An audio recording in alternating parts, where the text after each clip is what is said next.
name is Ross Gray. And I'm Ryan Bourne.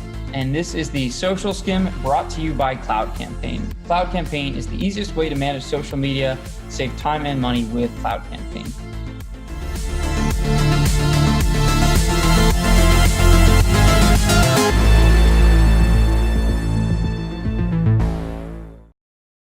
So this week we had about 7 interesting stories, and the first one is that Facebook Messenger now syncs with Instagram. Facebook has launched a new feature which will allow Messenger to pull contacts from Instagram. I think this is a great feature. I think it's another step towards integrating both the Facebook and Instagram platforms after Facebook acquired Instagram. But I think ultimately, marketers and essentially consumers are going to be happy because the biggest pain point with Instagram is the fact that you mostly have to manage it from your mobile device. And so this gives you the option to use Messenger, which is, cross-platform.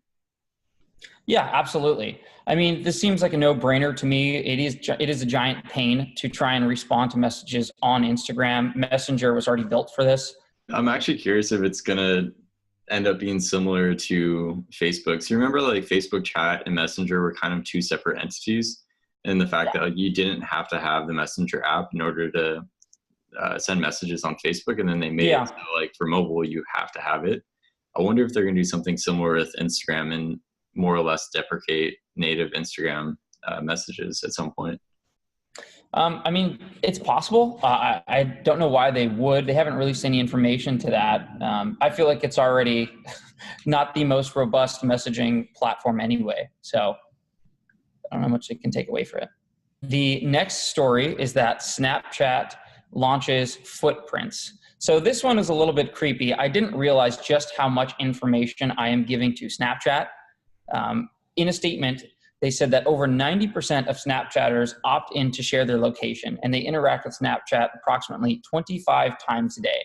So what this means is that Snapchat has access to where users are, where they shop, what restaurants they visit, when they go, how long they stay, etc. I mean, that is a lot of information you're giving to the platform.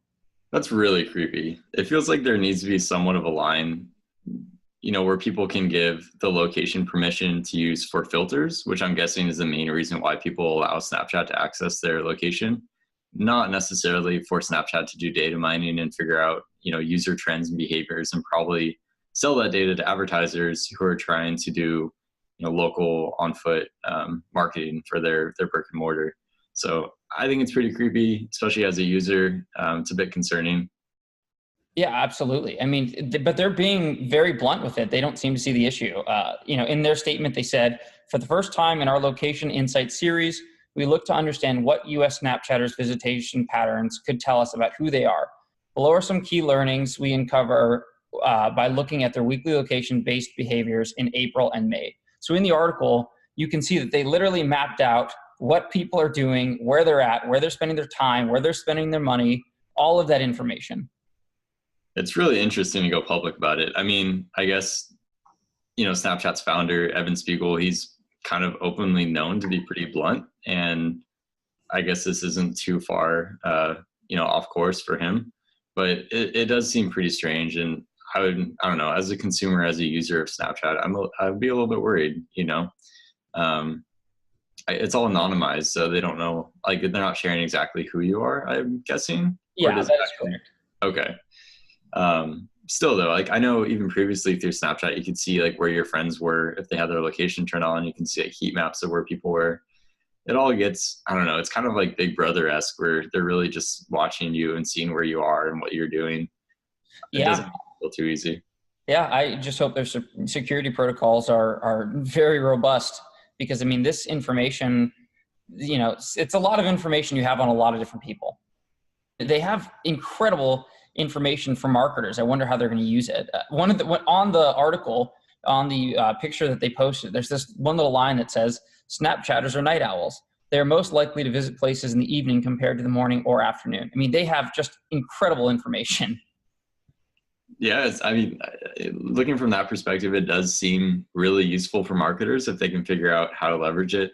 I'm guessing it's going to end up being some sort of pay to play. Like you're not going to be able to get the data unless you essentially buy it off of Snapchat.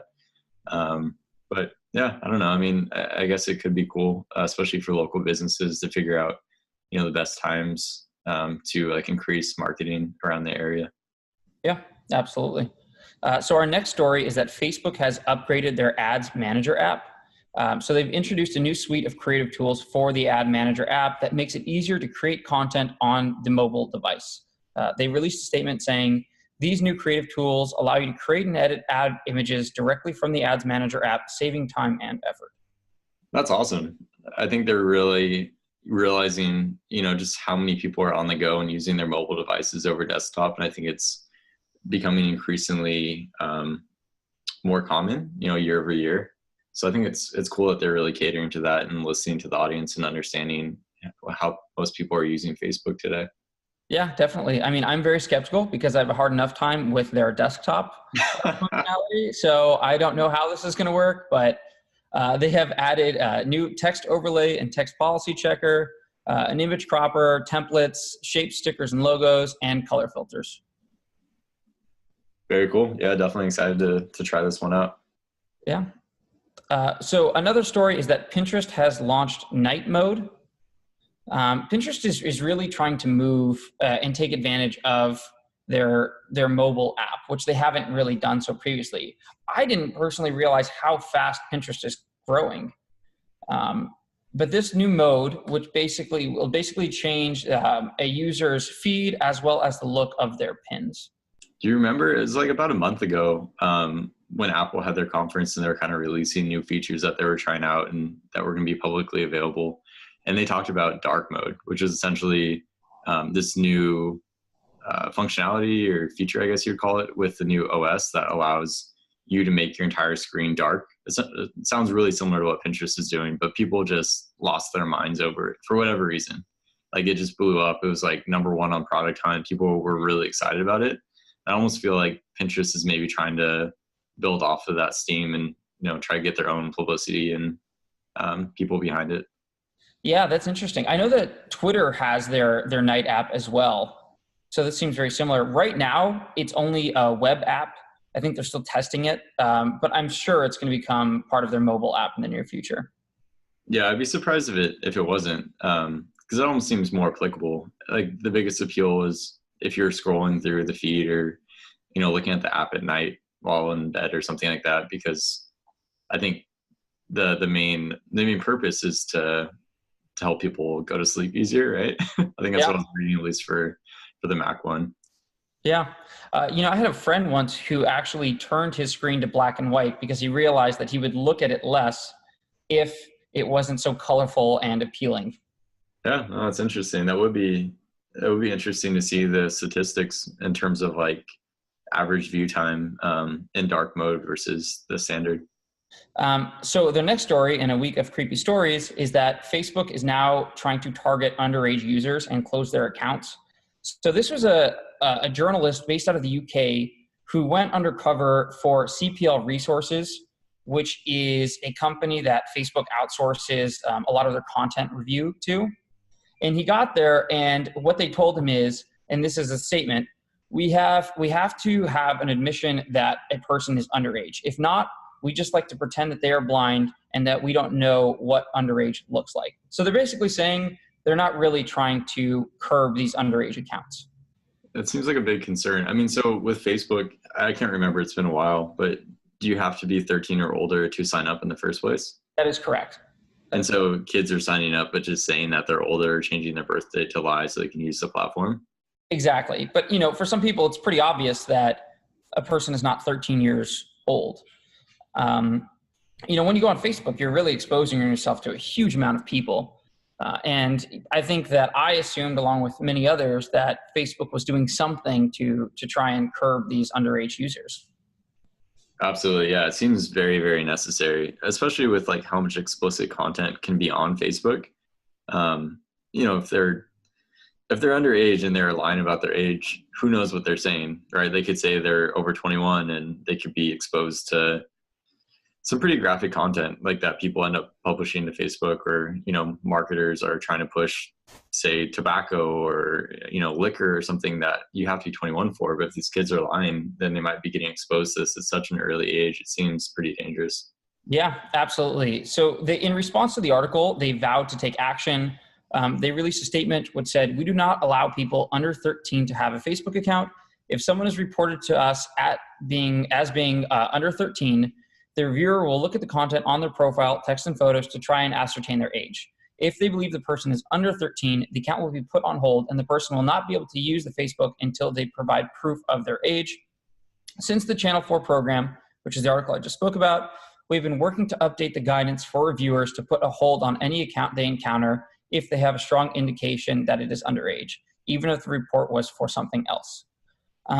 That is the extent of what they've said they will do, though. They haven't exactly explained how they're going to do this. It seems like a very tough problem to solve just because there are so many users of Facebook. Kind of trying to do something like this at scale is extremely difficult. I know they're obviously leveraging a lot of different AI tools to help with kind of content moderation and user moderation, sort of like what you talked about a couple weeks ago, Bloomberry AI. But yeah, it's a tough problem. They probably don't have a complete solution yet, but at least they're being open about trying to tackle it, and they're realizing that it is an actual problem on the platform. Yeah. So our next story is that LinkedIn has enhanced their messaging capabilities. They released a statement which said that you can now move out of a chat-like interface and expand the message compose box across platforms. For those times when you just need a little more space to compose longer, thoughtful, and more formal messages, this is now available on mobile and in the next few weeks, desktop. They have also added the ability to share attachments on the go, send emojis, start and manage group messages, and @message people. That's pretty cool. So the first one with the compose message, does it seem like that's kind of just a UI change, like just changing the look and feel, but not too much else? Yeah, I think they've just made it easier to message people while still kind of scrolling through the platform. It's cool that you can send group messages now and attachments. I'm curious though, like what that's ultimately going to lead to, just because at least for myself, most of the messages I get are from recruiters. Yeah, that's absolutely true. And so like I'm kind of worried if it's going to just become more spammy with people you don't know sending you attachments and putting you in groups and whatnot. But yeah, it'll be interesting to see. Yeah. So our next story is that Google has announced a new way to track Google images. So before it was kind of hard to track exactly what traffic was coming from Google Images. But according to them, hundreds of millions of people use Google Images every single day. And so they've now rolled out a new referral URL specific to images, which will make it easier to accurately track these leads. That's awesome. I mean, attribution is so important for marketing, but such a hard thing to get right. And so being able to actually attribute that traffic from Google Image versus like just the traditional Google search, I feel like that's so important. Yeah, absolutely. Especially, I mean, I know that I use Google Images all the time. I would think that this is going to be really valuable information for marketers to see which of their content is actually performing well. It's funny it took this long for them to implement this. Like, honestly, I didn't even realize that they didn't have that data separated. I just assumed that it was separated in some sense. And, at least for us, we don't really post too many images on Google. So like, I wouldn't think that would get much traffic from there, but I guess it just wasn't even an option to track it. So it's interesting, but it's great that they finally added it. Yeah, absolutely. And so our last story of the day is that Reddit has added chat rooms. So Reddit has added dedicated chat rooms on subreddits, which enable users to engage in real-time discussions with other community members. Interesting. I'm not sure how I feel about this one. I feel like this could go bad very quickly. Yeah, especially with Reddit. The Reddit environment. I know, that's the biggest thing is like the Reddit community is so polarizing. I could see people just like getting attacked essentially through chat from people who have conflicting views. It's like, I mean, it's good because it takes a lot of the kind of fluff and flack out of the Reddit subreddit, like out of the post itself, and puts it into chat room. But I don't know. I could see it going south so quickly. Yeah, absolutely. I know that Reddit is trying to become more of a social platform, and they've talked about the fact that, that's where their users are headed. They want to be able to engage with each other more, whether that's a good or bad thing. And so I think they're really just trying to take advantage of that. That is it for the Social Skim this week. Be sure to tune in every Tuesday for the most up-to-date social media news. Find us on iTunes and wherever else podcasts live. And head on over to iTunes, leave us a quick review. We read every single one of them, and they help us improve the podcast each week. So we really appreciate it if you could head on over there. And whether you like the show or not, just leave us a review so we can make it better moving forward.